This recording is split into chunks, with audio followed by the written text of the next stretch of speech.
everybody. Welcome to the Hallmarkies podcast. And we are really excited today for another one of our Thanksgiving Hallmark Merry Thanksgiving recaps that we're doing. We're talking about three more of the movies that premiered this weekend. We're talking about Haul Out the Holly, A Tale of Two Christmases, and Time for Him to Come Home for Christmas. Get your pronoun right there on that one. But I'm Focus Rachel Wagner, and Kaycee's here. Hi, friends. I'm here. Merry Christmas and happy late Thanksgiving. Hopefully you had a good one, Rachel. I did. Yeah. My niece was in town, so that was fun to get to see her. She's just starting college, so it was fun to hear how things going. And my mom, my poor mother, she ended up having to make like basically three Thanksgivings because we have gluten-free and vegans. So we had Oh, like regular stuff, gluten-free. oh gosh. So it was an event. I felt Yeah. bad, but it was all Wow. delicious. Uh, Wow. Kudos. yeah, I didn't try any of the vegan stuff. That's not my jam. Mm. But they seem to like it. Yeah. Well, good. It's in the Good. family. Yeah. Yeah. So we are now kind of over the halfway point with Hallmark movies this year, Christmas movies this year. Have you been able to watch others? How do you feel like the season has gone? You know, surprisingly well. Yeah. I will say the first one I watched, which maybe I won't name because I'm a big fan of this person and I did not care for his movie at Uh-huh. all. I felt so bad, but it was the first one I watched and I was like, oh, this is how this one's gonna go. I don't know how the rest of them are gonna go. So my expectations plummeted after that first one. But then I watched another one. I watched the Kismet Christmas one with Carla Marks, and that one was cute. I was like, okay, Yeah. we're coming back, we're coming back. And then I watched Ghosts of Christmas Always, and then I'm like, Oh, number one for the season. I don't know if anything will top it for me because it was so unexpected. And like I obviously expected Three Wise Men and a Baby to be good, and it mm-hmm. lived up to the hype. But this one, Ghosts of Christmas Oh, Always, I'm like, that's it. so That's it. good. I'm back. Yeah. Yeah, you were saying in our chat group, you're like, this is the first year that I've actually agreed with Rachel's top three. Yeah. The same exact top three at that Yeah, moment. that's So right. Because it has been, I think, a really strong season. There's only a couple that I very much disliked, mhm. but for the most part, I found them at least watchable and entertaining. And Yeah. it's been fun because if you're looking at the Christmas movie landscape as a whole, and not just Hallmark, and even maybe a little bit with Hallmark, we're getting quite a bit of variety. Like more, I think most people would be surprised Mhm. that they think, oh, they're just the city girl coming back to the country, and Mhm. and there's that, it's there, but not as much as it has been in the past. And I mean, there's been like mysteries this year. There's been like, we'll talk about an outright comedy Mhm. today. There's been dramas. I just feel like we've gotten quite a bit of variety in the Christmas movie world this year, which is Yeah, fun. I agree. Yeah. It has been a lot of fun. Mm. Ho, ho, ho. We'd like to take a second and thank our sponsor for this episode of the podcast. It's the Hallmarkies Patreon. Do you love Hallmarkies podcast, especially at Christmas? Do you enjoy the holiday previews, recaps, interviews, and bonus episodes? If the answer is yes, please consider supporting the Hallmarkies Patreon. We need your help to do what we do both during the Christmas season and all year round. But not only do you help a podcast led by strong, independent women by becoming a Patreon, you get to become a part of the Hallmarkies family. Starting at only $2 a month as a patron, you will have access to our Facebook Patreon group where we talk about the movies, shows, and more all year. We also have many monthly patron watch-alongs with guests like Lacey Chabert, Natalie Hall, Paul Campbell, Mary Lou Henner, and more, giving their behind-the-scenes details of their films. As a patron, you also have the chance to provide input into the podcast and even join us at different tiers. So this Christmas season, spread some cheer to the Hallmarkies Patreon and become a member today. You won't regret it. Go to patreon.com/hallmarkies to learn more. That's patreon.com/hallmarkies. All right. Well, let's talk about Haul Out the Holly. And this was on the 26th. And it starred Lacey Chabert, Wes Brown, Melissa Peterman. We had a bunch of cameos and other fun stuff. and is McLean Nelson director and Elizabeth Avellin. And it's Emily arrives home for a visit with her parents, only to discover that they are leaving on a trip of their own. As she stays at their house for the holidays, their HOA is determined to get Emily to participate in the neighborhood's many Christmas festivities. So, in the introduction to this, the Lacey said that this was her first romantic comedy for Hallmark. Which, I mean, how exactly do you define romantic comedy? It's a kind of a nebulous term, but this was definitely maybe the most outright comedy that Hallmark's ever made. I can't think of one that's more, because even something like The Christmas House or that one I think it was Cross Country Christmas with Rachel Lee Cook. That one had some madcap elements, but this was just like an outright farce. Yeah. Yeah. I didn't really think about that, but that makes a lot of sense. Yeah. So overall, what did you think of it? Oh, this one was so fun. This one is super fun. I was drawn to it for the sheer fact that they have a crazy HOA. And I don't know if you remember, Rachel, but a couple of years ago, I had some HOA drama, not involving me, but just like, it's like there was like there were a bunch of feuding families over this dude's shed and how big it could be. It was a bunch of shenanigans and like constant bickering on the Facebook group. And the rest of us are like sitting there eating popcorn. And then you have some of the other ones that are like trying to stir the pot. And like we do have some weird HOA rules. My parents live in a really strict HOA neighborhood. So I was here for it. I was here for the ridiculousness of this Christmas HOA. I'm like, I could kind of see it. If there was some kind of crazy Christmas committee in our neighborhood, I could see them being like, let's put up a tree in the middle of the blah, blah, blah. Like, so super fun. I mean, I could definitely relate to the crazy HOA. My HOA for my complex that I live in, they used to have these people that they paid, I don't even know how much, to like drive around trying to find like the most ridiculous small infractions. And then you get a letter in the mail, not even an email, a letter with a picture of your offending item and asking you to take it down. And you're just like, this is just ridiculous. Like, why are we living in a police state? I mean, there was one time I left, it was a very, very wintry season. So it was like we were having snow, it seemed like every day we were having snow. And so I had left the snow shovel out by the garage, right?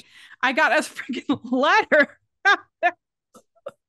I needed to put away the snow shovel. I'm like, are you kidding me? Like, this is so offensive to the neighborhood that you had to send a letter. It's crazy. Yeah.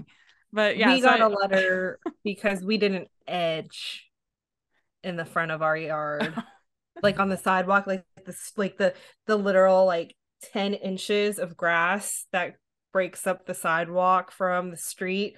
It wasn't edged, so we got a letter for being offensive with our grass. Like, I'm offended that you wasted a stamp on stupid snow shovels.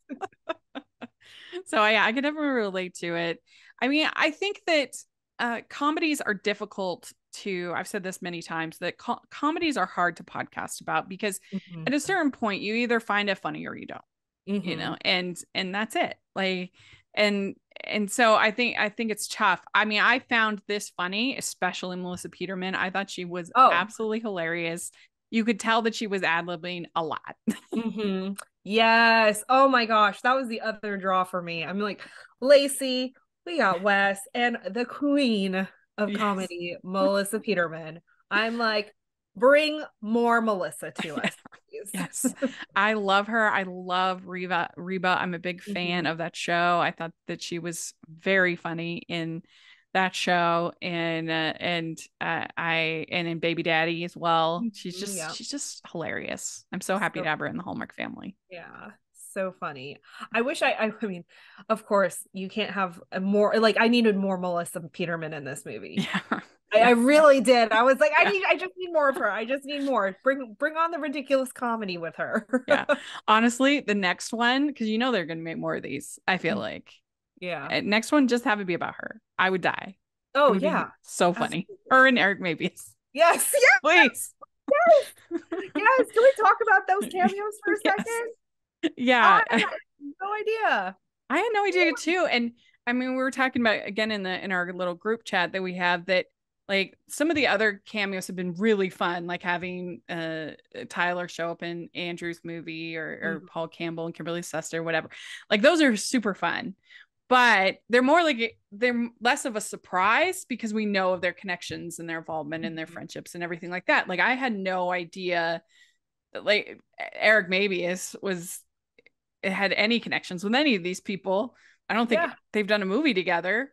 Anybody, I don't think maybe they know McLean. I don't know how they know, but him and Christopher Plaha, they were just so surprising. I'm like, whoa, okay. Yeah. So it was fun.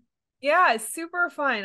When Chris Palaha showed up, I was like, it's Palaha. And my husband's like, oh, it's the Mystery 101 guy. Like, yes! And his was like hardly a cameo. I mean, he had like a supporting role, I would say. Yeah. He was in quite a few scenes. He had a few. And then Eric had a couple of lines. I mean, because usually the cameos are like in passing, like they just like like when Tyler showed up in Andrew's movie, it was like this passing thing, right? Yeah, he's the waiter. But in this one, first of all, Eric dropping the popcorn, like doing the dramatic run, I was like, and I've met this guy in person. I'm like, what is happening right now? And they do the like romantic, cheesy, like run to each other, and then they do the whole kiss, and they're like, I missed you so much, and all the things. And I was like, this is comedy I didn't know I needed right now. It was really funny. I was like, what? And so, yeah, it starts out with her as a little girl, and her parents basically put off opening the presents under the tree because there's the Christmas carnival. I mean, which again, this movie, you have to take everything kind of with a grain of salt because the priority is on the laugh more than the story. Because I don't know a parent in the world that's going to be like, we have to go to this event. You can't open your presents. Yeah. No kidding. but yeah, and we also see her with her boyfriend Dan, and she breaks up with him because he just takes advantage of her, and she ends up his name is actually the one on the lease, even though she's the one that paid. So basically, yeah, he's kind of a jerk, but he gets a little bit of redemption at the end. And then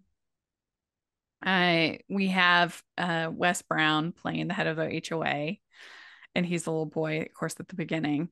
And it was just, I thought, really funny. Like anytime they got on those walkie-talkies, it made me laugh. Yes. They and let's just say, like, Wes Brown in glasses. Hello. Yeah, this year has, and I've said this before on the podcast, this is the nerd chic year where we're getting all our Hallmark hunks like nerdy. Yeah. Brendan Penny and Chandler Massey and Ryan Rotman. And here we have Wes Brown, and I'm enjoying it. I really am. Yeah, it's fun. It is. And so her parents are going to move to Florida, and so they're going to like try to find a place, and so they're like, here, you can do all the Evergreen Lane stuff. Well, not just moving to Florida, it's, hey daughter, come back home and have a relaxing Christmas. And then Lacey's character shows up, they're like, oh, we're leaving, the taxi's outside, we're moving to Florida. What? Yeah, it was funny. And evidently her parents are like a key ingredient of the Evergreen events that go on. And there's a lot going on. There's a snowman tableau that they do. Yes. And Melissa Peterman, her character, gets so upset with Lacey because she's late for she's out helping I forget what she was helping with other stuff, and So she's like an hour and a half late, and she's like so mad at her. Made me Makes her laugh. string all the popcorn. Yeah. And Wes Brown has all of these citations that he's constantly giving out, which was really funny. Insufficient Christmas decor. The Nutcracker not being tall Yeah. enough. Um, and she says that I actually don't have to do any of this. And they're all like, Yeah. Super fun. and there's a cookie contest. Melissa Peterman, she says, I never plan anything after the cookie contest. If I lose, I am in no place to talk. Oh yes, yes. Pamela's character panicking or not panicking, but just the overjoyed meltdown of winning first place for like what, the 8th year in a row or Yeah. something. And then we have her putting salt in the cookies instead of sugar. And this is an easy mistake to make. I'm trying to think. I feel like it's happened before in my family. I know one time we used to have like a little kind of crock of salt on our table, and a lot of people have like something like that with sugar, right? And my friend came over, stayed over, and we were having cereal, and she reaches and puts the salt in her cereal. Oh no. Because she thought it was a sugar, crock or whatever. I feel like it's something that happens. It was funny. This must have been some really bad cookies. Yeah.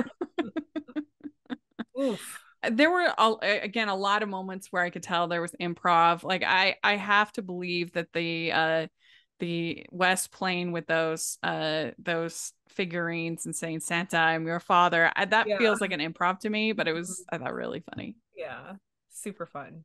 Mm-hmm. And we have Stephen Tobolowsky. He was really funny too, playing the neighbor Ned. Yeah. And he tells him about the white elephant party and that the police broke up the last one. He said if Ned's there, just don't bring power tools. Oh yeah, that white elephant exchange got intense. It did. It's like, oh man, and they're lucky that they can have one last steal at the end, because my family never does that. It's like, what you get is what you get. So if you want to trade, that's on your time. Well, I appreciated that this white elephant party was actually a white elephant party, because a lot of times they say things are white elephant parties and then on Hallmark movies, and then they're just like gift exchanges. I'm like, like in Road to Christmas, which I love that movie, but they were giving out like iPods and stuff. Yeah, I was like, I want to go to that Christmas exchange. Yeah. I mean, my go-to for a white elephant, because I can never think of anything that good, but I usually get the Harry Potter jelly beans. Oh, because they're kind of gross. Yeah. Yeah. Funny. I don't know. My work pre-COVID, we used to go to a restaurant and do a whole gift exchange, white elephant thing. And this one guy would just find stuff in his house. And sometimes they were good stuff. Sometimes they were like weird. Like, I ended up with one of his gifts, and I got a the tortilla bowls that you like stick a tortilla in, and in the oven, and it makes it into like a thing. So that was nice. But then he also paired it with a Richard Simmons VHS. I was like, nice. Why do you still have this? Like, world. And then my other coworker another year got a full-on Wii, like legit Wii from whoa. He was just like, yeah, I don't need it anymore, like just throw it in there. I was like, holy cow. Oh. Yeah, like a lot of infomercial items end up, I think, in white elephant gift exchanges. Yeah. Or the best one was when they took one of my coworkers' diplomas that was sitting on his thing, and they made a photocopy of it and made it look legit, put it in a frame, and they set it up so that he got his own diploma. That's funny. So a copy of it. That's part of the fun of it, is like the goofy gifts. That's why when they have just nice gifts, like that's the whole fun of White Elephant Party. Exactly. Yeah. But this was legit. This was good. Mm-hmm. I loved, again, more Ned was very funny. When they said, have you, uh, when Will Peter, she says, have you ever thought about therapy? And he says, I've been in therapy for years. Have you ever thought about finding a new therapist? So good. Yeah, that was really, really funny. And let's see, then, yeah, like I said, they had the snowman tableau and a big snowball fight, which I thought was a lot of fun. That's, yeah, super fun. Mm-hmm. And I love that it was side against side. So you see all the people and they're Yeah. throwing it across the street. And it's like, oh, that's like a fun little, Christmas montage of sorts. Mm-hmm. Yeah, it was really fun.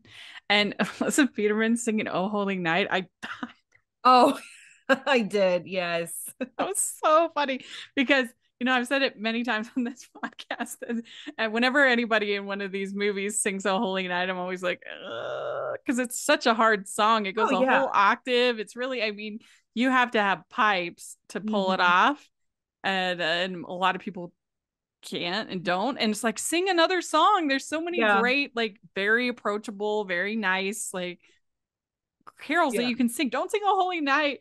But so when she did it and did it terrible, it was really funny. That was so perfect for her character because her character is so extra. So of course, Yeah. Hamill is gonna sing "Oh Holy Night" and just, make it a fun one. Yeah. So then she gets asked to make the Santa suit, and you knew this was going to be a disaster. Oh yeah. And she has a degree in a PhD. What did they say? A PhD in arts and crafts. Or so, something like that. Yeah. Yeah. And it's like, it's an advanced degree, not magic. She has some good lines there. Oh, it was so funny. And then we have a great line that Lacey says. She says, I'm just a girl standing in front of a boy asking him to be the perfect Santa Claus. That was That is cute. cute. Yeah. Cute. And then we also, so he's getting ready to be Santa Claus, and then there's the like big golden kind of chair or whatever, and that's in the center of the neighborhood. And he says that it's not just Santa's chair, but it's where reality is suspended and children believe in magic. That's a good line. Yeah, it was good. And I forgot to say that this movie, was kind of extra fun for me because it was all filmed like probably 10 minutes from my house, Oh, which did is you sort of fun. get to see any of the filming? I Did you try? didn't really see any of it. You could see the everything going on and Okay. the snow machine and Yeah. all that, but I didn't like see any of the actors or Oh, okay. anything like that. But I could, as I was watching, I'm like, oh, there's Salt Lake and there's Oh, Sandy and there's real Salt Lake. right. Real Salt Lake and not Denver. Because usually don't they do that in the Christmas movies? They're like, oh, this is, or flip flopped. I Yeah. can't remember, but yeah. Particularly, yeah, in the sister swap one. The not the well, the sister swap one with Kimberly and Ashley was also done in Utah, but the one where they had the mistake where they were pretending it was Denver was the sister swap with Candace. Oh, okay, gotcha. With Yes, two of her. Yeah. yes. Okay. So, that was, we were just like, it's like Denver. Like, it's hard to believe that in all of like stock imagery, there's not Denver. Yeah. It's a pretty like decent sized city. Yeah. I mean, still I don't know stock from what Signed Sealed. They could just I mean, honestly, they could steal the stock from Signed Sealed and just yeah, you're right. Yeah, that's true. That's real Denver. Yeah, that's true. That's a good point.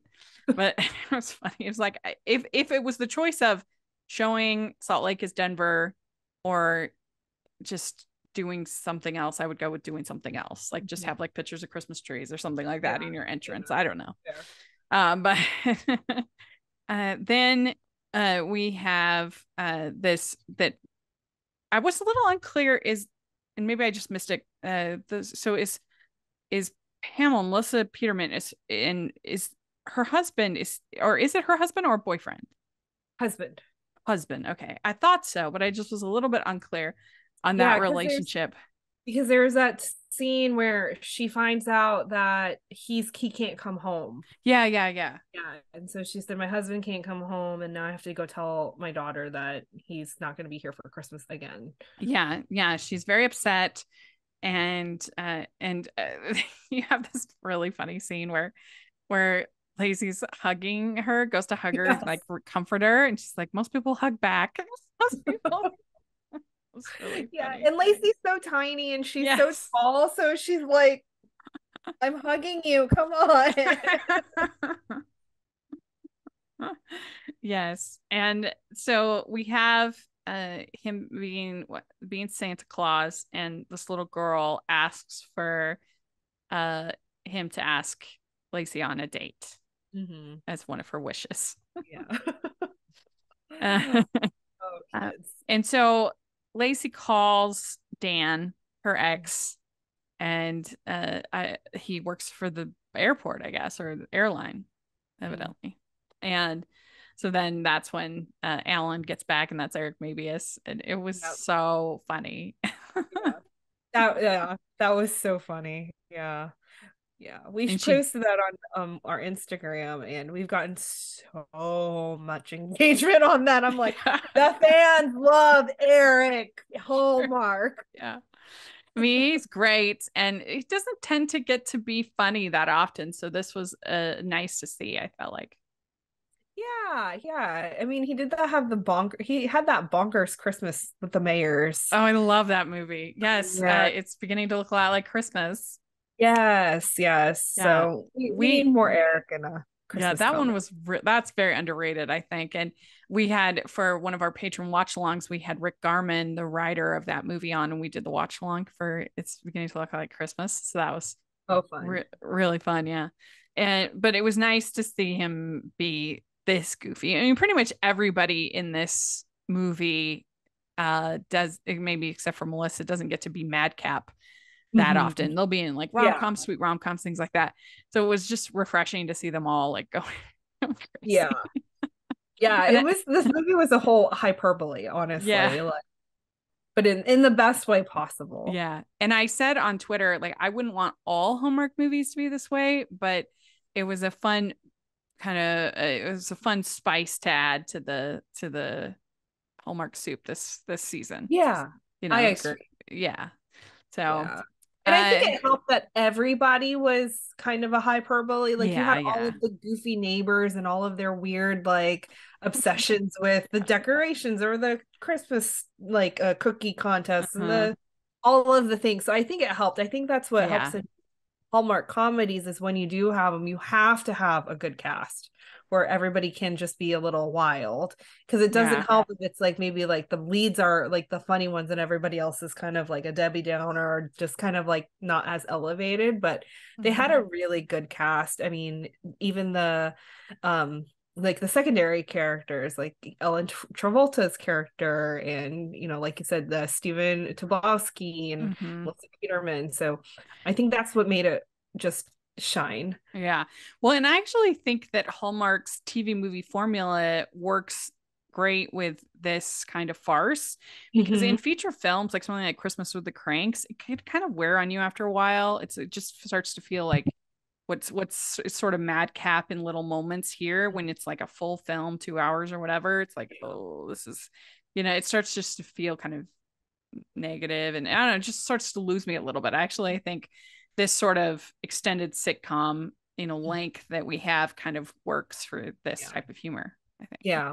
And it did have a lot of heart with Lacey kind of finding her Christmas spirit again, in a sense. Because you kind of like, I got the sense that she loved Christmas, but not as much as her parents. So it was kind of one of those like, oh, okay, it's great, but she really like embraced her Christmas spirit. And then you have Melissa Peterman's character storyline, Pamela's storyline with the husband being away, and then like the redemption of Dan, and then you have like the relationship between Jared and Emily. I mean, like, there was also a lot of heart too. So I think it balanced out the hijinks. Yeah.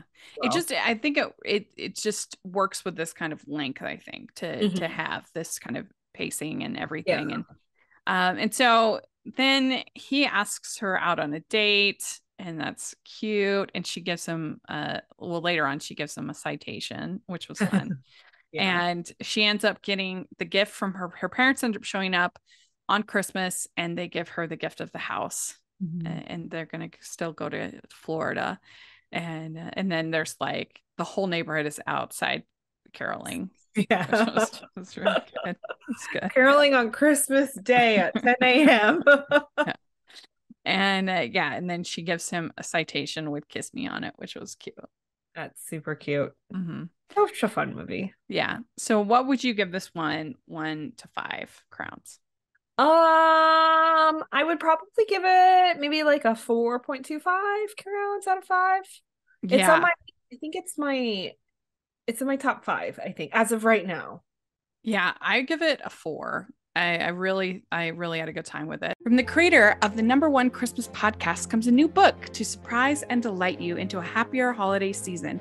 Christmas Past, the fascinating stories behind our favorite holidays traditions by Brian Earl, is out now just in time for the holidays. Available in hardcover and ebook from Lions Press and as an audiobook narrated by the author from Recorded Books, behind every Christmas tradition is a story, often a forgotten one. When we pour the eggnog and trim the tree, we're continuing generations-old narratives without knowing their starting chapters. Until now, Brian Earl brings the same wide-eyed fascination and cozy nostalgia from the podcast to the book. Featuring 26 short chapters and eye-catching graphics, you'll want to have it on your coffee table or mantle all season long. Find out why Apple Books named Christmas Past a must-listen and get a copy today wherever books are sold. Remember, it makes a great gift. Find out more at ChristmasPastPodcast.com. That's ChristmasPastPodcast.com. Continue on. So let's talk about time for him to come home for Christmas. I forget, I've lost track of how many of these we've had. I think it's 5. And I guess the next one will be time for her to come home for Christmas. Listen, I said this before, I'll say it again. We can also use time for y'all to come home for Christmas. Yeah. I mean, we had the Christmas in the Louisiana South, so I mean, it is possible, Hallmark. Time for y'all. Yeah. Well, I was so excited that you were on this one because you were on the recap for the very first one back in 2018. So I thought that was fun to get to talk to you about this most recent one.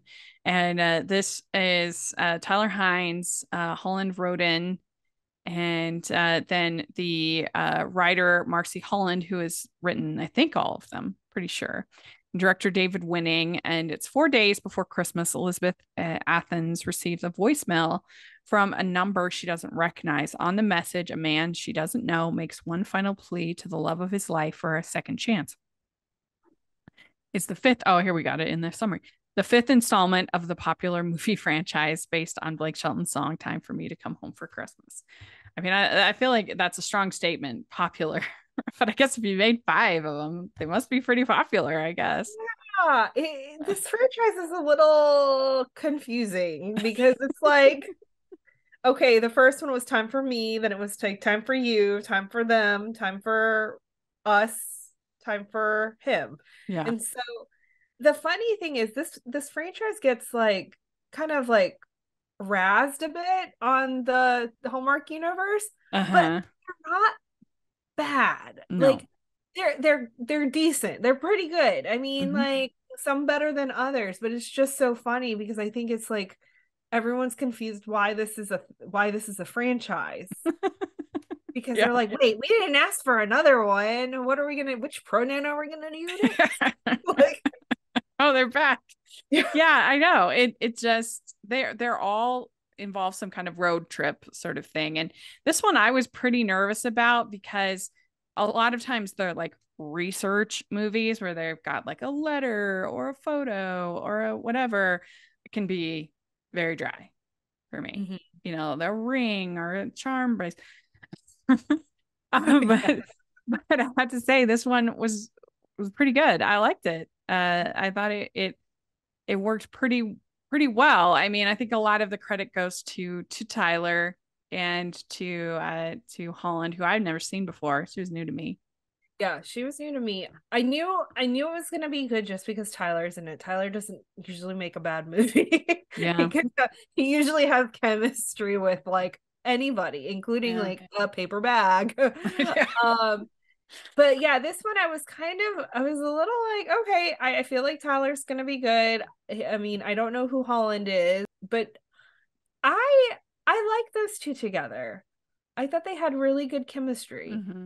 Yeah, and we kind of joke on the podcast that you could pull anybody off the street, like, surprise, you're in a Tyler Hines movie, and you have great chemistry with them. Right. Immediate, like, Yeah. 3 million views right there. Yeah. Tyler, everybody. Yeah.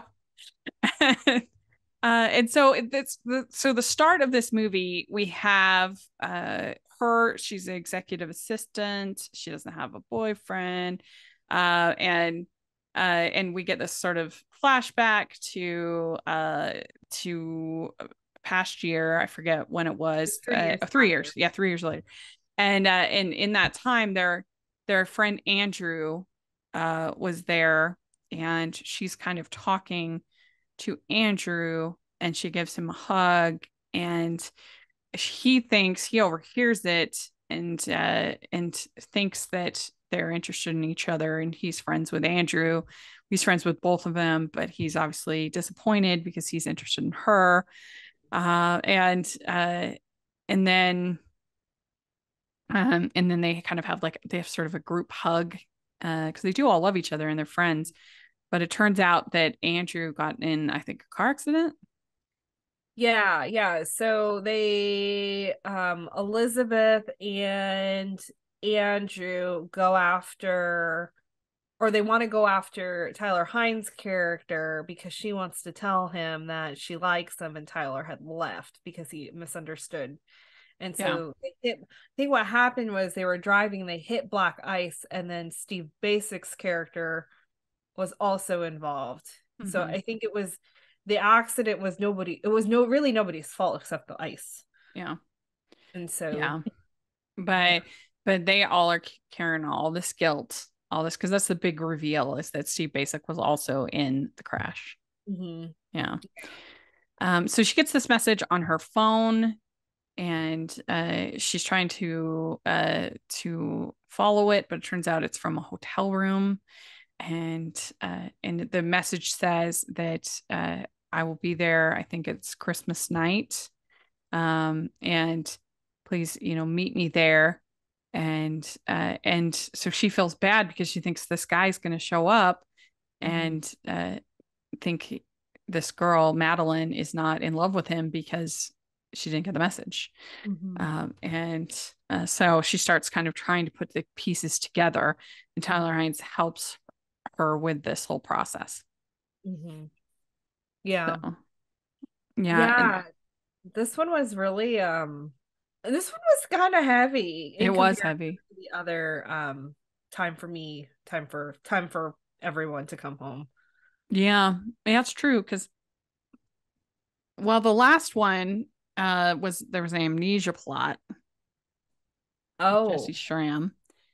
And then the one before that was with Lacey, that they get all those letters. Yes. I thought that one was actually pretty good.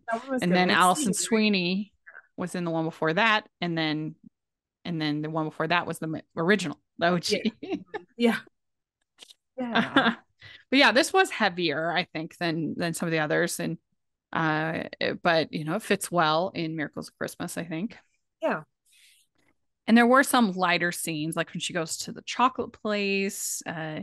They meet, kind of getting coffee. They talk, and they find Madeline at this like coffee club, and that's the first place. And then they try to go on backstage where she's performing. And that was good. They figure out the song. That one of the clues is the snow globe with music that they're able to figure out. And I liked when they're decorating cookies and she makes the the gingerbread frog. That was funny. So her mom wants her to come work for her. She's just not happy as this assistant.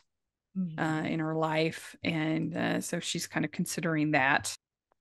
And Tyler Hines is buying a house, and there's like little scenes like they go and play they go to this like carnival, they play ring toss. Oh yeah, yep. Yeah.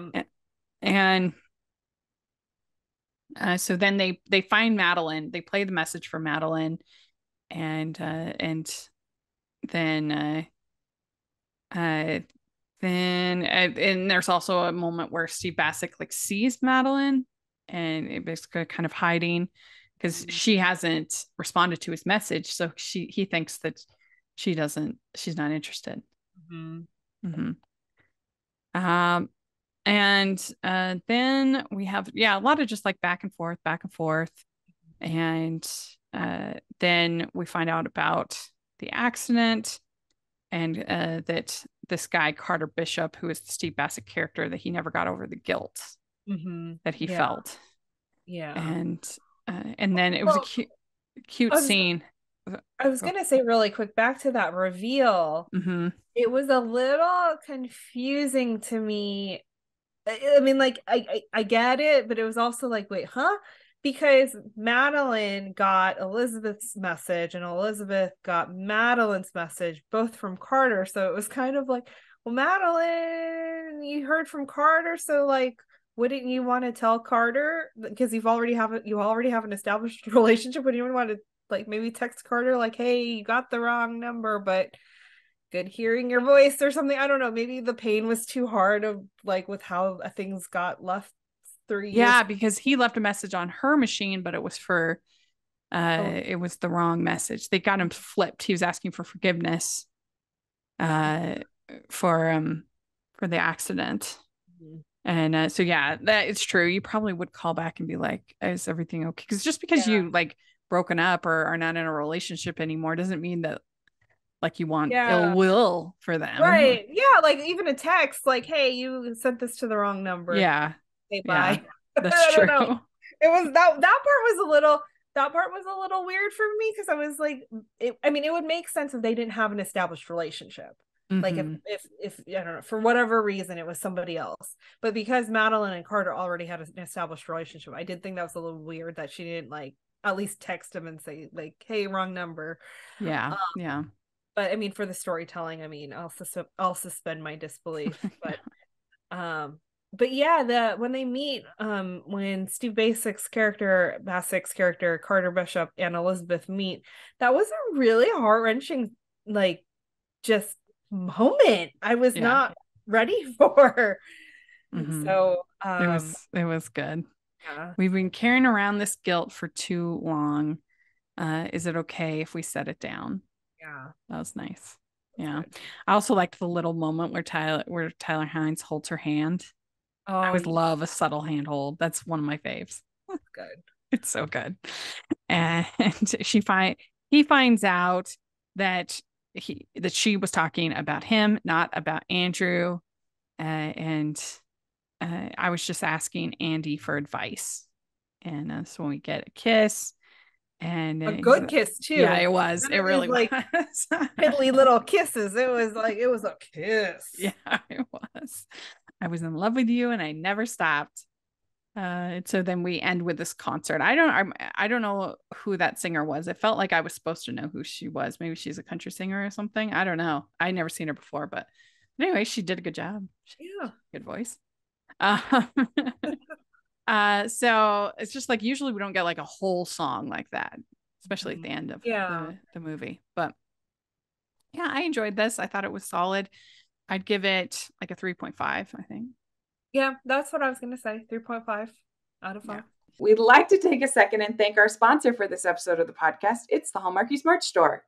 Are you looking for that perfect gift for the postable, hearty, or Hallmarky in your life? What about getting that t-shirt or hoodie that will help you stand out at your next holiday party? Now is the time to check out the Hallmarkies merch store. Full of festive designs by artists like Jessica Miller, Carrie from Hallmark Comics, and more. You can even have more than just shirts, but totes, cell phone cases, notebooks, mugs, and more. And it isn't just Hallmark. We have designs for Anna Green Gables, Man from Snowy River, The Nanny, and more. Every purchase at the merch store goes to help support the podcast and allows us to make the great content you know and love. There are frequent sales, so go to tpublic.com/stores/hallmarkies or see the link in the description. That's tpublic.com/stores/hallmarkies. All right. So then we have A Tale of Two Christmases. This on the 26th, and it stars Kat Barrell and Chandler Massey, director Jason Bork, and writer Kristen Hansen.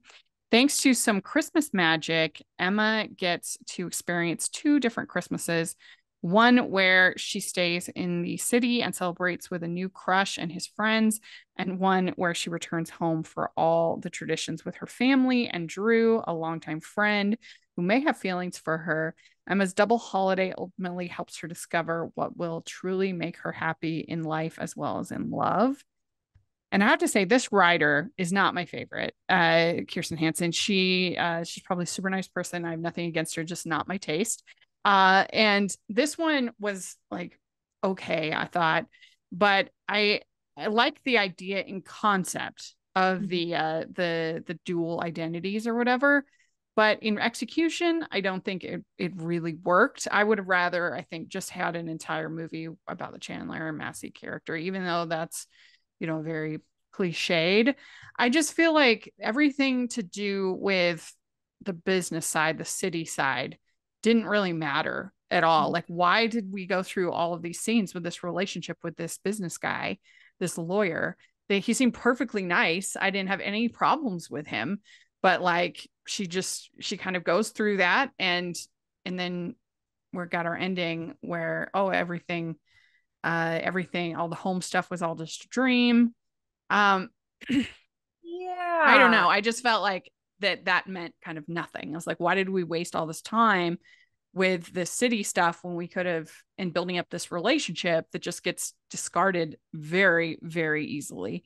Whereas we could have been spending the whole time with Chandler Massey.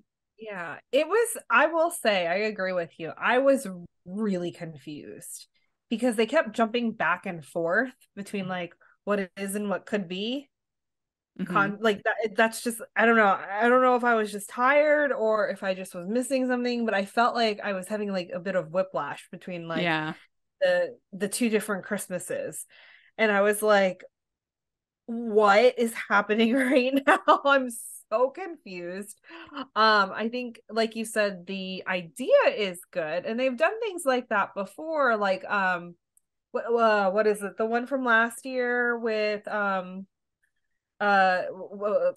James Denton, I think. Oh yeah, Kiss Before Christmas. Yeah. Yes, yeah. Because like that's like that alternate so good. universe.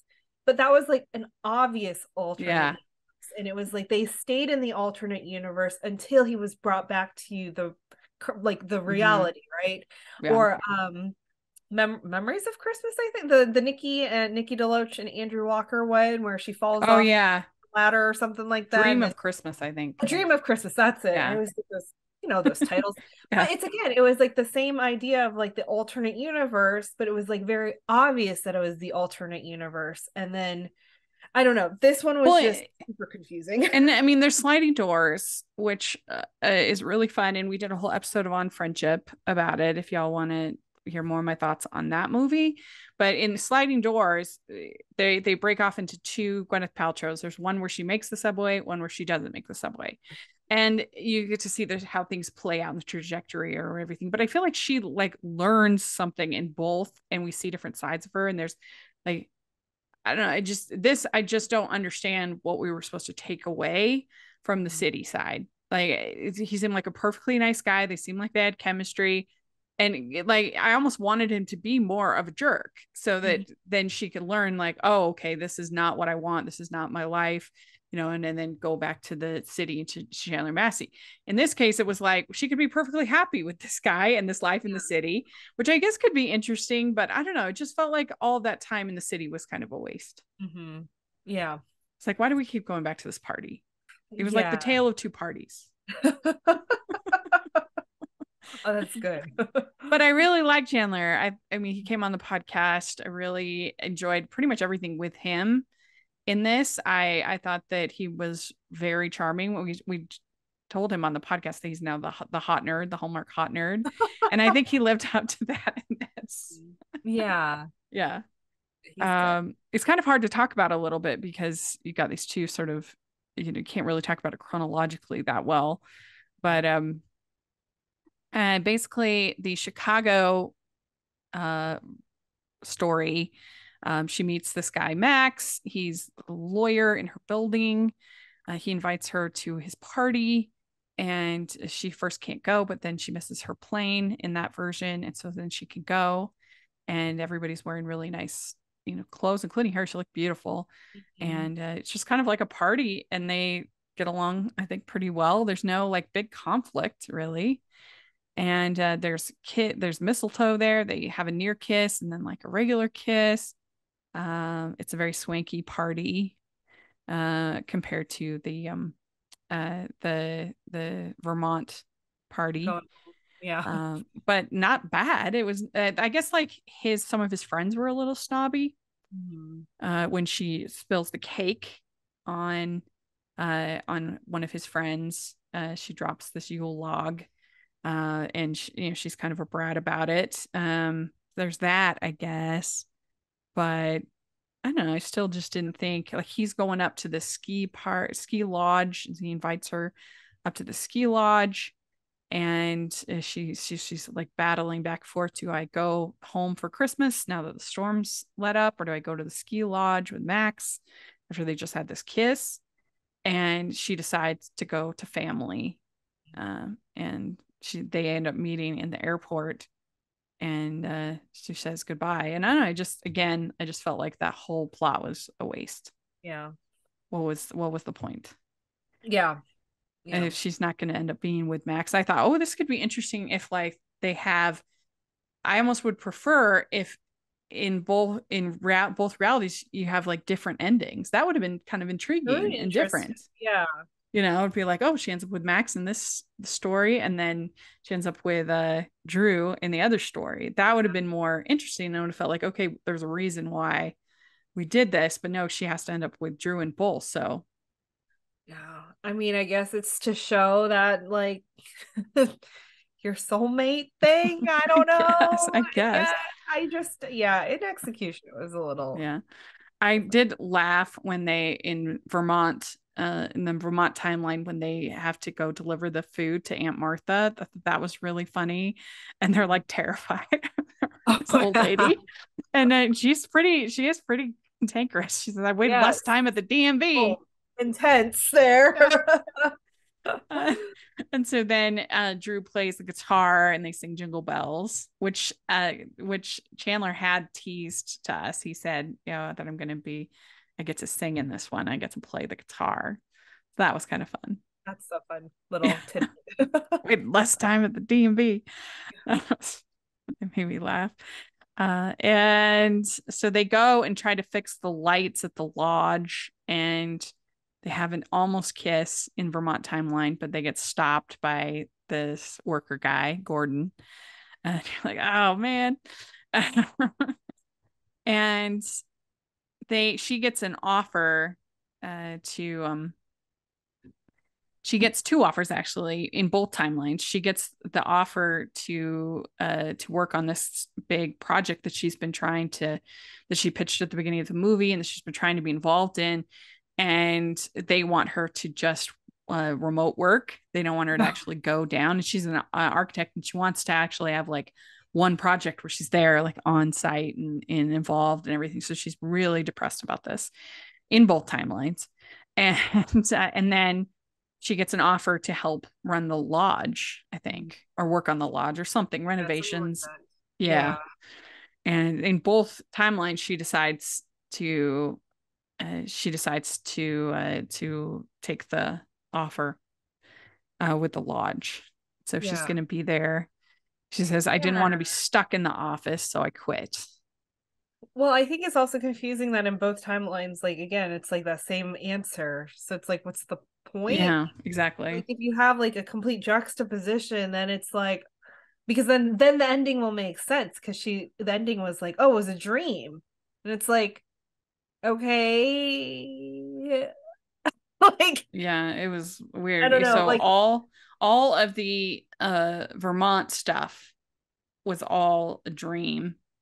And she wakes up in Chicago timeline, and that's when she decides, oh, I'm not going to go to the ski lodge. I'm going to go home, which I have no idea really why.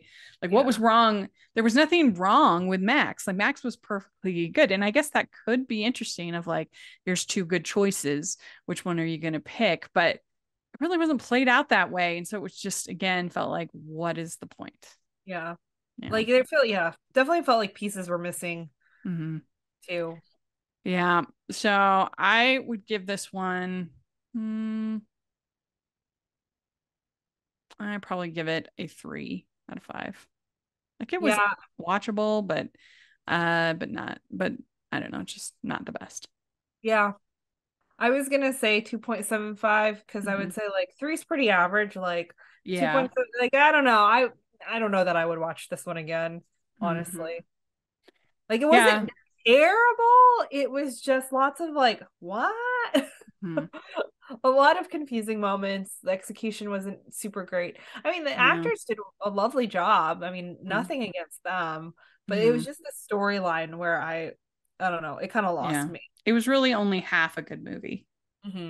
Yeah. So yeah, maybe 2.75. And I did think it was a little funny when they're saying statistically you only win charades 50% of the time. That's kind of a funny line. So there we go. We did it. Yay! So let us know. Overall, not a bad. It was the 3. I mean, they were good. They were decent. Like, no train wrecks. So yeah, exactly. Yeah. Nothing pain. No, I didn't go to a dark place. Yeah. As we say. Yeah. So there we go. Let us know what you think of these 3 movies. Which ones were your favorite? How many crowns you would give them? We'd love to hear your thoughts in the comment section or on Twitter. And Kaycee, where can people find you? You can find me on Twitter and Instagram at Kaycee__Simpson. Great. And you can find me at Rachel's Reviews, all over social media, iTunes, YouTube, and on Rotten Tomatoes. So check that out.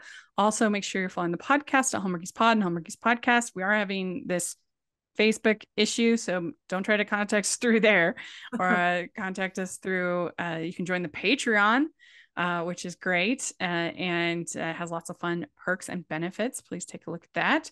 And follow us at Hallmarkies Pod and Hallmarkies Podcast, all over social media. And if you're listening on iTunes, please leave your ratings and reviews. That really helps us a lot. And if you are watching on YouTube, please give the video a thumbs up and subscribe to the channel. We appreciate that so much. And the merch store has tons of fun holiday-inspired designs. And so please take a look at that. I think you'll really enjoy it. And it's a great place to get presents for any Hallmark fan in your life. So thanks, everybody. And we'll talk to y'all later. Merry Christmas. Merry Christmas!